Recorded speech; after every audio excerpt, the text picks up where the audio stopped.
Mesdames et messieurs, bonsoir et bienvenue à cette émission d'Info 9.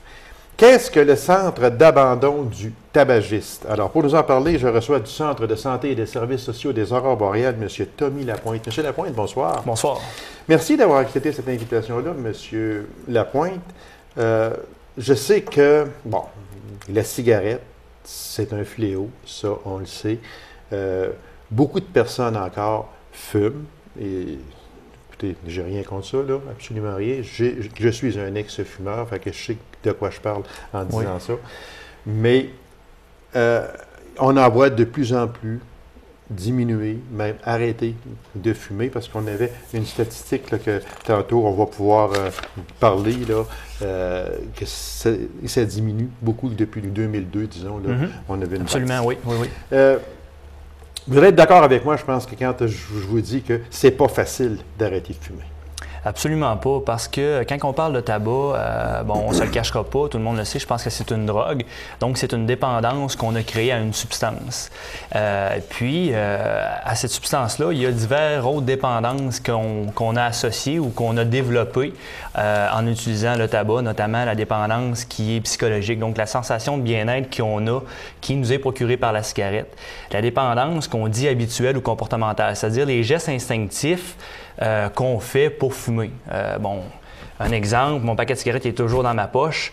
Il est à portée de main tout le temps. Il est à portée de main, exactement. Donc, okay. Je viens chercher une cigarette puis je m'en rends même pas compte. Donc, c'est instinctif. Et il y a également la dépendance sociale, qui est une autre dépendance qui est assez forte puis qu'il faut, si on veut, éliminer quand on veut arrêter de fumer. Là. Donc, les fumeurs autour de nous, l'entourage, ainsi de suite, comme ça. Là. Dites-moi une chose, M. Lapointe. Est-ce que c'est plus facile d'arrêter de fumer lorsque on arrête pour soi au lieu d'arrêter pour les autres? Et je m'explique en disant ça. Comme je vous disais tantôt, je suis un ex-fumeur. Ça fait 20 ans que j'ai arrêté de fumer. Oui. Et j'ai arrêté de fumer à quelques occasions, mais parce que je dérange mes enfants. Fumer en auto, ça n'a pas de bon sens. Mes enfants sont avec moi. J'arrêtais pour les autres. Jusqu'au jour où, en montant les marches d'escalier, tu es rendu à la dernière marche, puis tu cours après ton souffle, et tu dis wow, un instant, là, c'est ma santé. Là. Alors, là, j'ai vraiment arrêté de fumer. Est-ce que c'est une motivation de plus? Est-ce que c'est plus facile d'arrêter pour nous que pour les autres? Je pense que oui, sauf qu'il y a divers agents motivateurs qui vont augmenter la motivation, mais il faut le faire premièrement pour soi, pour sa santé. Puis ce qu'on voit, c'est que les gens habituellement attendent d'avoir des conséquences avant de penser à arrêter. Donc, il est trop... pas trop tard. Pas trop tard. Il n'est pas trop tard. Il n'est jamais trop tard pour arrêter de fumer. C'est vrai. Sauf que des fois, on a des petits problèmes qui sont associés à un usage à trop long terme ou excessif.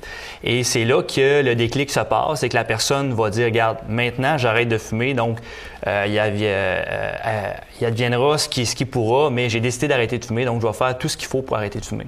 Et c'est là qu'on observe un plus grand taux de réussite là, au niveau de l'abandon. Vous êtes un spécialiste dans la matière, M. Lapointe. Moi, en tout cas, ce qui m'a aidé, parce que je sais que vous donnez des conseils beaucoup, puis vous aidez les gens, vous avez des trucs qu'on va parler un petit peu plus tard. Mais moi, le truc qui m'a le plus aidé, c'est que je buvais beaucoup d'eau. Oui, l'eau, en fait, c'est un des conseils là, qu'on donne là, dès le commencement chez les personnes qui veulent arrêter de fumer, donc de toujours traîner une bouteille d'eau avec eux. Il y a également tout le changement au niveau des habitudes, au niveau de la routine, parce que souvent, c'est une routine qu'on crée en fonction de la cigarette. Donc, à ce moment-là, on essaye de briser les routines. Il y a des trucs pour les gens qui sont très manuels, donc il y a des élastiques, il y a les bâtons de cannelle, il y a de nombreux médicaments également là, qui soit en ordonnance collective ou encore avec une rencontre avec un médecin qu'on peut se procurer pour nous aider à contrôler, si on veut, nos différentes dépendances à la nicotine. Là. Okay. Parce que quand je disais tantôt, la statistique qui dit que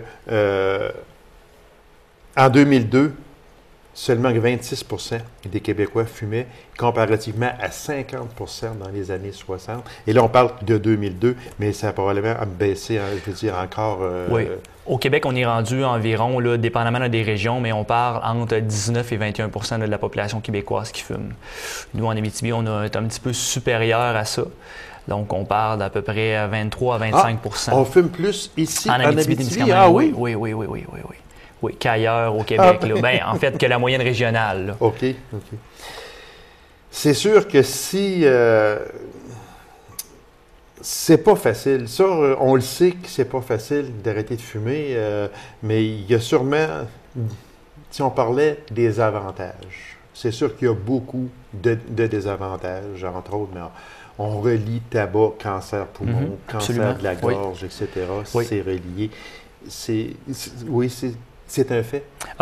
C'est prouvé scientifiquement comme quoi que le tabagisme était très, très, très néfaste au niveau des poumons, mais également que ça augmentait les risques de problèmes cardiaques, d'AVC. Ça augmente les risques de faire de l'hypertension artérielle, donc du cholestérol, ainsi de suite comme ça. Tout ça par le tabac, donc ça nuit vraiment à la santé et ça, c'est documenté très, très, très, très, très scientifiquement. C'est prouvé par des preuves réelles, oui. Moi, j'aimerais qu'on parle des avantages de l'arrêt de fumer. Bien, premièrement, comme avantage qu'on a, c'est sûr qu'on améliore notre santé. Donc, on diminue les risques de développer les maladies que je viens de vous parler. Ensuite de ça, le souffle, on le récupère tranquillement. On a plus de goût, plus d'odorat, parce que veut pas, les substances qui sont contenues dans la cigarette viennent perturber ou viennent un petit peu modifier le goût, l'odorat. Donc, c'est pas pour rien que des fois, en arrêtant de fumer, on observe une légère augmentation du poids. Des fois, c'est parce que les gens, ils mangent plus parce que c'est meilleur, ça goûte mieux. Ça, c'est une chose que moi, j'ai vraiment... je l'ai vécu, puis la nourriture n'est pas la même. Non, exactement, oui. Moi, il y a une chose, M. Lapointe, et je pense que vous allez être d'accord avec moi. Quand les gens... On rencontre une personne qui a arrêté de fumer. Bon. Et tout d'un coup, ça fait combien de temps? Ça va faire à peu près un mois. Le pire est fait, ça va bien. Non. En tout cas, moi, là, si je prends mon cas, moi, là, j'ai vraiment vu une différence. Et je dis une différence dans la nourriture, dans beaucoup de choses, dans le souffle, dans beaucoup de choses, 6 mois. Oui. Puis même, là, parce que souvent on fait référence aux compagnies d'assurance pour savoir, là, après combien de temps une personne qui a arrêté de fumer est considérée comme étant non-fumeur. Maintenant, on parle d'1 an. Une personne qui a arrêté de fumer pendant 1 an de temps peut être considérée comme étant non-fumeur. OK? Parce que dans la première année, puis même dans les 6 premiers mois, c'est là où est-ce qu'on a plus de taux de rechute. En fait, un taux plus élevé de rechute. Donc, à ce moment-là, c'est sûr que c'est pas facile. Généralement, les 4 à 5 premières semaines, c'est là où est-ce qu'on observe le plus de manifestations, c'est-à-dire de symptômes de sevrage associés à une absence de nicotine. Donc, des étourdissements, des nausées, on file pas bien, exactement. On est amorphe. Tout à fait. Souvent même, on est marabout. Il faut le dire, c'est vrai, là. C'est vrai. Un petit peu d'anxiété. Mais ensuite de ça, ça replace. Puis tranquillement, on voit les avantages qui reprennent le dessus. On goûte plus, on a beaucoup plus de souffle. Tantôt, vous parliez de l'escalier, justement. Arrêtez de fumer, puis ensuite, on va aller monter l'escalier. Après 6 mois, on va voir qu'on a beaucoup plus de souffle, on en récupère beaucoup. Donc, il y a plein de bénéfices associés à ça. Sauf que je vous dirais que les premiers mois sont quand même assez difficiles. Là. Ils sont critiques. C'est vrai. Oui. Donc, c'est parce qu'il y a quand même beaucoup... on parle de diminution des risques de maladie, augmentation de l'espérance de vie, environnement sans fumée pour vous et vos proches. Ça, c'est important, ça. Oui. D'autant plus qu'aujourd'hui, on prône, si on veut, l'environnement sans tabac. Donc, partout dans les lieux publics, on n'a pas le droit de fumer. Donc, c'est d'autant plus important de l'appliquer à la maison. Surtout avec des petits-enfants ou encore avec une personne malade autour de nous, une femme enceinte. Ça, vous venez de toucher un point, là, M. Lapointe, là, qui est tellement important, les petits-enfants.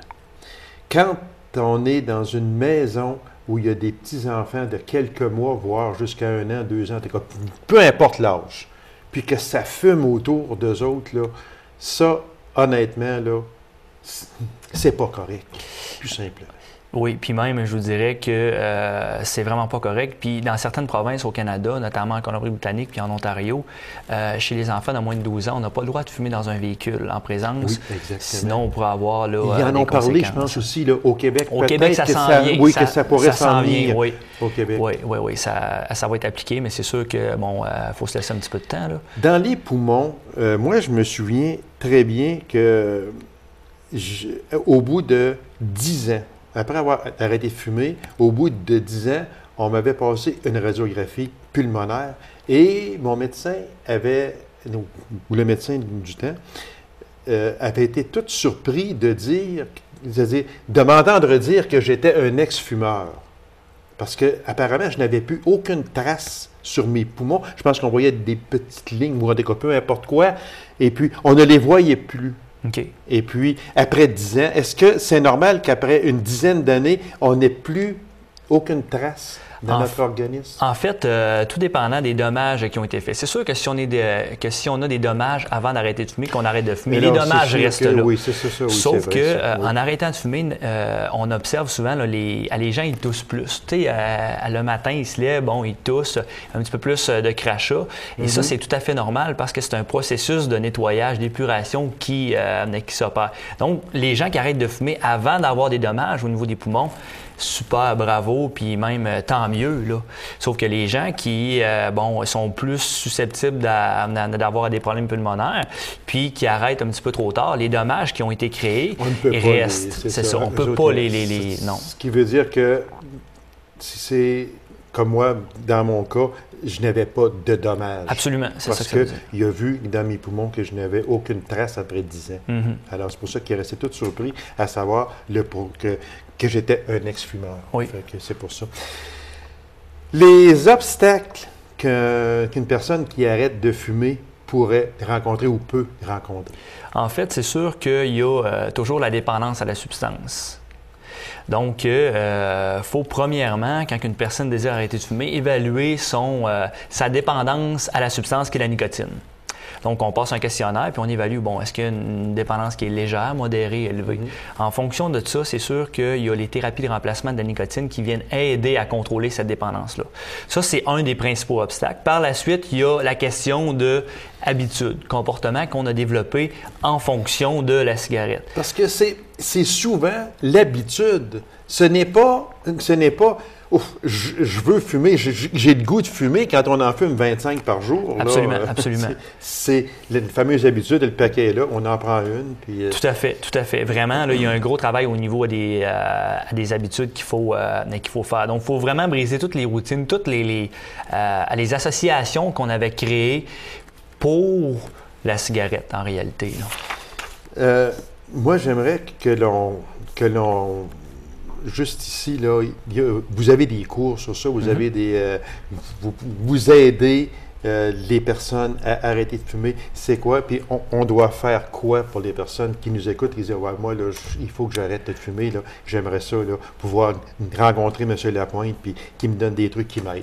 Qu'est-ce que vous avez à dire à ces personnes-là? En fait, dans chaque centre de santé, c'est une mesure gouvernementale qui a été prise disant que chaque centre de santé doit avoir dans ses portes un centre d'abandon du tabac ou qu'on appelle également le CAT. Okay. Donc, le centre d'abandon du tabac offre deux services principalement. C'est le service individuel ou de groupe.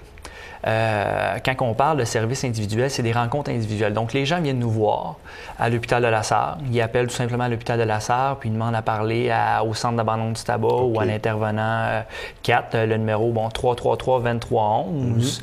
Le numéro de poste pour le centre d'abandon du tabac, c'est le 2231.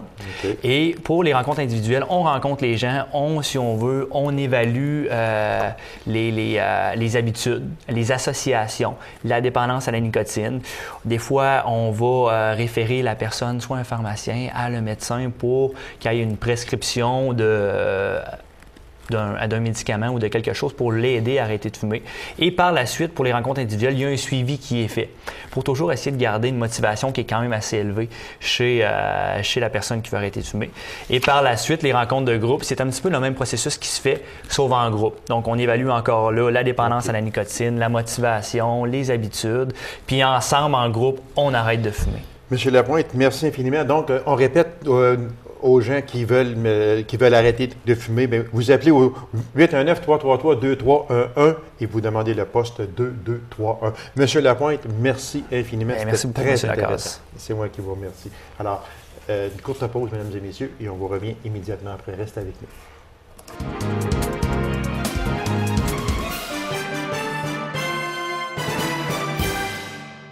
La Société d'histoire et du patrimoine de la Sarre a déjà 10 ans. Alors, pour souligner cet événement, elle lance 2 jeux de cartes. Alors, pour nous en parler, je reçois de cette société Mme Christiane Pichette. Mme Pichette, bonsoir. Bonsoir. Mme Pichette, déjà 10 ans, le temps passe vite. Il me semble que je recevais, moi, des gens, il n'y a pas tellement longtemps, de cette société qui venait tout juste de prendre forme. Et puis, on en est déjà à votre 10e année. Si on parlait en gros, Mme Pichette, sans aller dans les détails, parce que on a beaucoup de choses à parler, mais si, juste dans ces 10 ans-là, si on parlait des réalisations de cet organisme-là, en gros, là. En gros, on a eu beaucoup d'expositions. Je peux commencer par ça parce que nous avons une exposition permanente sur les ponts couverts. Alors, cette exposition-là, ça fait déjà près de 6 ans. Elle est où, cette exposition-là? Elle est à la Société d'histoire. Okay. Elle est maintenant, nous l'avons relocalisée dans les locaux en bas, au premier étage, pour faciliter justement pour les personnes âgées. L'accès. Parce qu'avant, elle était en haut et il y avait beaucoup de marches à monter. Là, on parle de quel endroit à la Sarre exactement? Au 187 principal. OK. À la Maison Lavigne, dans la Maison Lavigne. Okay. Alors, on a aussi fait souvent des brunchs pour les différents événements. Mm-hmm. Ensuite, comme réalisation au cours du temps, bien, c'est sûr qu'on a eu beaucoup de travail qui s'est fait. On a des gens qui nous ont apporté des fonds qui sont archivés présentement. C'est beaucoup de recherche. C'est beaucoup de recherche. C'est éventuellement beaucoup de recherche. Est-ce que les gens collaborent beaucoup? Passablement. Oui. On est quand même assez satisfait, mais on aimerait que les gens de plus en plus participent, là. Alors, j'invite même la population, quand ils ont des choses à se départir, exemple des documents d'archives, des photos, des objets, des vêtements anciens, au lieu de les jeter, bien, qu'ils nous les apportent. Nous, on peut... Vous allez faire un tri dans ça? On fait un tri et on s'en sert bien souvent lors de nos expositions. OK. Alors, c'est un plus. Ceux qui ont soit des papiers, de la documentation qui date de plusieurs décennies passées, puis ils pourraient se dire, ben moi, j'aimerais ça leur en faire part, mais je voudrais pas les perdre. Je voudrais que ça me revienne. OK. Qu'est-ce que vous faites? Dans ce cas-là, on les numérise. OK. À l'ère d'un numérisateur, Oui. on les numérise et on remet les documents à la personne. Et ainsi, s'il y arriverait quelque chose, exemple au document de la personne, elle peut toujours revenir nous voir par après pour avoir une copie de ces documents. C'est un des avantages. Et en même temps, nous, ça nous les donne en archive aussi. Voilà, et même les photos, etc., là, on les numérise aussi. C'est ça. Fait que ça veut dire que les gens n'ont pas à avoir peur. Les documents vont leur revenir. Oui. Puis vous allez garder... Et dans le même état qu'ils nous ont été remis. Exactement, c'est ça. Bon, pour ce 10e anniversaire-là, vous avez fait quelque chose de spécial quand je parle que vous avez fait, c'est la Société d'histoire et du patrimoine. Vous avez lancé 2 jeux de cartes. Oui. Il y a un jeu de cartes sur l'histoire de la Sarre, Oui. qui est de 52 cartes, et un autre jeu de cartes qui concerne le territoire de la MRC Abitibi-Ouest, qui a 102 ou 104 cartes. C'est ça. Qui a eu cette idée-là? Parce que moi, je trouve l'idée vraiment extraordinaire. C'est que on voulait avoir un produit qui représenterait la Société d'histoire pour le 10e anniversaire. Alors, j'ai pensé faire un jeu de cartes au tout début, c'était sur la SAR et la Société d'histoire. OK. Et au fil du temps, j'ai inclus les municipalités parce que je trouvais ça intéressant de pouvoir aussi les avoir. Okay. Ce jeu de cartes-là, on le voulait éducatif, autant pour les enfants que pour les adultes, et on voulait que ce soit amusant aussi. Alors, vous retrouvez la question sur un côté, et l'autre côté, vous avez une image avec la question. Ça doit certainement représenter beaucoup. Ici, on montre à l'écran de celui qui a 104 cartes sur la MRC de l'Abitibi-Ouest. C'est sûr que on ne fait pas ça du jour au lendemain, là, parce que quand on parle de la MRC d'Abitibi-Ouest, aller chercher les questions et les bonnes réponses aussi. C'est certain. Vous avez eu de l'aide de quoi? De toute la population à ce moment-là? Comment vous avez fonctionné? C'est que à travers les livres des municipalités, que les municipalités avaient fait, lors de l'exemple de le 50e, 60, et en faisant des recherches dans ces documents-là, c'est là que j'ai pris mes questions et que j'ai retrouvé les réponses aussi. Alors, c'est sûr que c'est un gros travail de recherche et je voulais que les questions soient quand même pertinentes et qui représentent vraiment la municipalité auquel je m'adressais. Oui. C'est sûr que pour les municipalités, il fallait aussi que je ne pouvais pas me permettre d'avoir plus de 3 ou 4 questions, parce que sinon, on n'aurait pas fini. On aurait eu un gros jeu. Un gros jeu de cartes, exactement. Alors, je me suis vraiment... c'est en vente libre. Oui. C'est ça qui est important à dire. Là, on a ici les 2 jeux de cartes. Jusqu'ici, ça a tellement bien été que vous en manquez au moment où l'on se parle. Je manque ceux des municipalités, mais on est en train d'en faire refaire. Là. On devrait les recevoir d'une journée à l'autre. Okay. Alors, si les personnes qui nous regardent actuellement voient ça puis se disent « Hey, moi, j'aimerais tellement avoir la série des jeux de cartes, les 2 jeux de cartes, les personnes font quoi? » Bien, ils se présentent à la Société d'histoire. Ils sont présentement à la Société. Et selon le don d'une cotisation volontaire, les gens reçoivent le jeu de cartes. C'est une cotisation volontaire. C'est vraiment les gens qui décident qu'est-ce qu'ils veulent donner. Eh bien, c'est bien. Comment ça vous a pris de temps à monter ça? Parce que c'est quand même 104 questions et réponses de la MRC. C'est quand même 52 questions-réponses sur la SAR. Alors, on ne s'assoit pas un bon matin, on fait ça, puis le soir, c'est prêt, là. Non. Ça a été un petit peu plus long que ça. Oui, exactement. Ça a pris environ 3 mois. 3 mois? 3 mois. 3 mois à faire les recherches, à faire les corrections, etc. Le reste, là, c'était vraiment... On parle de subventions du ministère de la Culture? Oui. Et aussi de la ville. De la ville de la SAR. Okay. Aussi, c'est une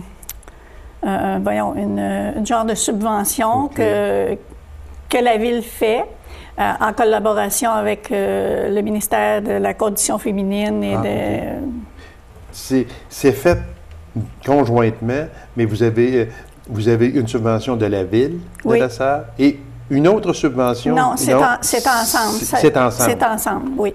OK. C'était uniquement pour le jeu de cartes, oui. OK. On va passer maintenant... D'accord, on répète là, pour ceux qui aiment, parce que je suis certain que ceux qui prennent l'émission et qui n'en ont pas ou n'étaient pas au courant vont vouloir s'en procurer. Alors, dites-nous qu'est-ce qu'ils ont à faire. Même si vous l'avez dit tantôt, on va répéter. C'est où qu'on peut s'en procurer et on peut faire un don à la Société. Vous n'avez qu'à vous présenter à la Société d'histoire au 187 principal à la SAR. Vous nous demandez les jeux de cartes et nous, on vous les remet moyennant une cotisation volontaire. Alors, il n'y a pas de prix établi, c'est vraiment la bonne volonté des gens. OK. Parce que actuellement, on sait que l'émission est enregistrée le 13 octobre. Elle passe le 1er novembre. Alors, probablement que d'ici à ce temps-là, actuellement, le 13 octobre, vous n'en avez plus, mais rendu au 1er novembre, aujourd'hui. Il devrait être arrivé. Il devrait être arrivé. Puis, est-ce que les gens peuvent téléphoner aussi, peut-être? Oui, pour, aussi. Nous, on peut les mettre de côté. Et à quel numéro on peut vous rejoindre? C'est le 819-333-2294, poste 241. Bon, voilà pour les 2 jeux de cartes. C'est vraiment fantastique. Moi, je les ai juste regardés un peu, puis je vais m'amuser avec ça. Vous avez emporté ici, Madame Pichette, les croix de chemin. Bon, les croix de chemin, moi, je ne pensais pas qu'il y en avait tant que ça. Mais on s'aperçoit que lorsque l'on fait, surtout dans les rangs, lorsque l'on fait les rangs, on en voit, il me semble, beaucoup. Puis je pense que les gens les arrangent. Les gens ne veulent pas que la croix du chemin quitte, autrement dit. Oui. Ils en prennent soin. Vous avez quoi? C'est un inventaire de ça? On a fait cet été, avec l'aide d'un étudiant, le tour de l'Abitibi-Ouest pour faire monter un document sur les croix de chemin qui sont existantes présentement. Celles qui nous manquent vraiment, là, c'est celles qui ont été là dans le passé. Alors, on lance vraiment un appel aux gens.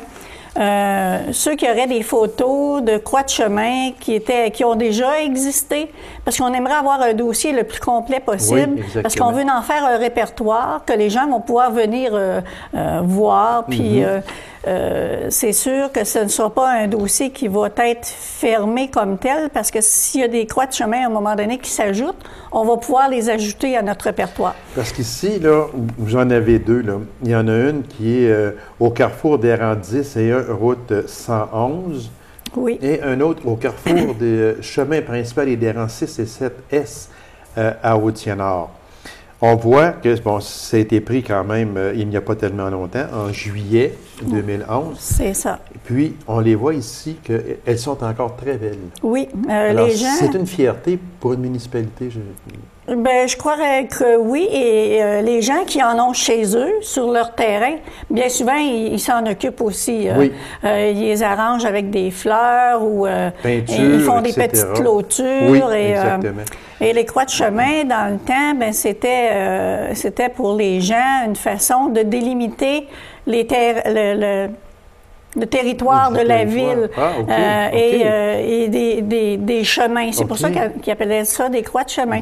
Et c'était un genre de continuité à l'Église, dans le fond, qui était très présente dans le temps, là. C'est vrai qu'on se reporte peut-être dans les années 40 ou 50, là, oui, possiblement, même peut-être 30 aussi. Même avant. Là. Je ne veux pas être défaitiste, mais il me semble qu'à ce moment-là aussi, les gens priaient peut-être plus qu'aujourd'hui. Oui, les gens... C'était pour eux autres excessivement important d'avoir une croix de chemin. Oui, c'est ça. Alors, communiquez avec la Société d'histoire et du patrimoine de la Sarre si vous avez des photos de croix de chemin qui pourraient aider cette société-là à monter un répertoire. Et en terminant, Mme Pichette, il reste à peine 1 minute, vous faites appel aux musiciens de l'Abitibi-Ouest. Oui, présentement, on voudrait remonter aussi un répertoire sur les musiciens qui ont existé depuis le début en Abitibi-Ouest. Alors, on fait vraiment un appel à tous, aux gens qui auraient des photos, des documents, des audiovisuels aussi, des musiciens, que ce soit les groupes, les musiciens individuels, folkloriques ou peu importe. On veut vraiment monter un beau répertoire sur ces gens-là pour ne pas les oublier et qu'ils demeurent dans la collectivité des gens aussi. Alors, vraiment, là, si vous avez des photos, des affiches...